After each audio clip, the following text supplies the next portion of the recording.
pas psichiatrą vieną ateina, sako, daktarė, aš nežinau, ką daryti.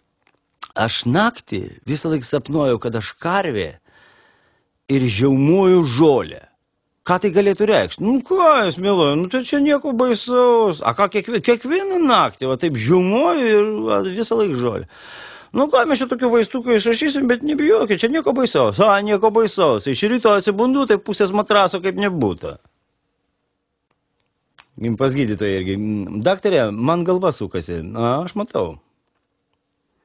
Daktarė, ką man daryti? Mane visi ignoruoja sekantis. Gydytojau, sakykite, ką mano diagnozė va čia reiškia AVJŽ.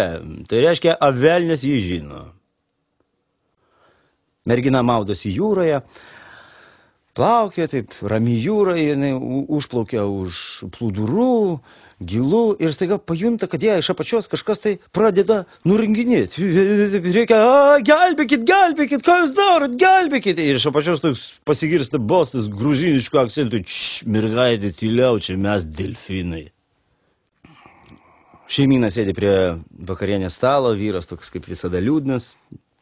20 metų jau vedė ir žmona taip sako, klausyk Petrai, tu žinai, mes jau vedė 20 metų, tai gal padarom kokį nors, pokylį savo, susirengiam šventį, pasiskerskim paršelį, paršelis ko čia kaltas. Daktarė, sakykit, mano operacija praėjo sėkmingai, koks daktaras, aš Šventas Petras. Gydytojų konsiliumas. Stojo prie gulinčio ligonio ir sako, tai ką, gydysim, ar tegul gyvena? Vyras grįžta namo, randa žmonos raštelį. Išvažiavau pas mamą, sriubu ant stalo, išvalyk. Vyras sėdi, taip žiūri į savo žmoną. Sako, tai žinai, brangioji, pošėsi išėt kažkur iš svečius. Tai žinai, brangioji, kažką tai nepatinka man ta tavo naujoji skribelė. Sako, ką padarysi, negaliugi aš ant galvos susidėti butelį degtinės. Naujas rusas pasiklydo miške, taip apsisuko aplink, iškėlė pirštukus į viršų. Tai ką, tipo au?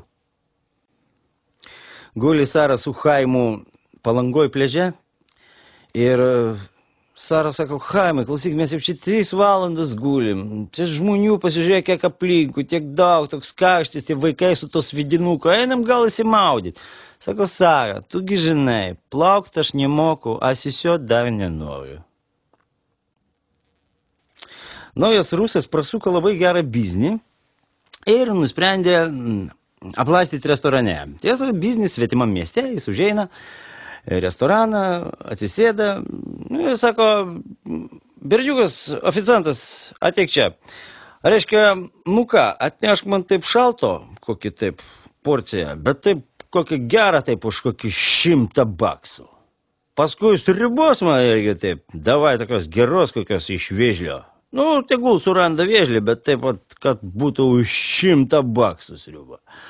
Paskui karšto irgi ten, ko nors tokio už 100 baksų. Ir davai konjako kokio nors tokio, irgi brangaus, taip, už 100 baksų. Suvalgė pirmą, antrą sriubą, surijo tą konjaką ir smigo snukiu į ikrą juodą.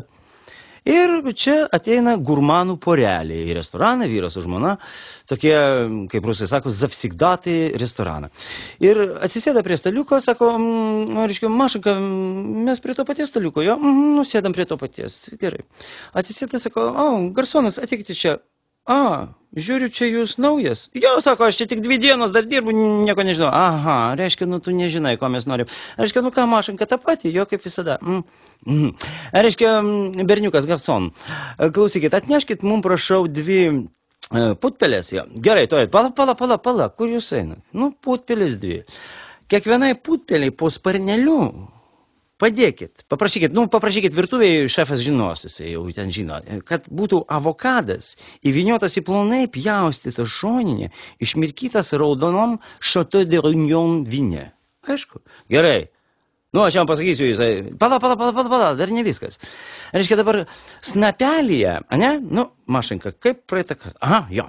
Snapelį pasakykit šefui virtuvėje, kad būtų marinuotas inžyras. Kas toks? Inžyras. Nu, figa marinuota, pasakyk šefui, jisai žinos, nu, pasakyk tie patys atėjo Maša su Vasia, nu, jie žino. Gerai, pasakyk, pala. Bet dabar pabandysim naujovę, ne, Mašinka? Bandom naujovę. Reiškia, paprašyk šefo, kad kiekvienai putpeliai į analą įdėtų sviesto šaldyto trinto su krapais ir petražolėm. Nu, supratau šitą, bet kur įdėt? Į analą. Nu, pasakyk šefui, kad įdėtų putpeliai kiekvienai sviesto į šikną. Supratai? Ir čia naujas rusas atsibundas tuo pačiu metu ir sako, ir man sviesto į šikną už $100.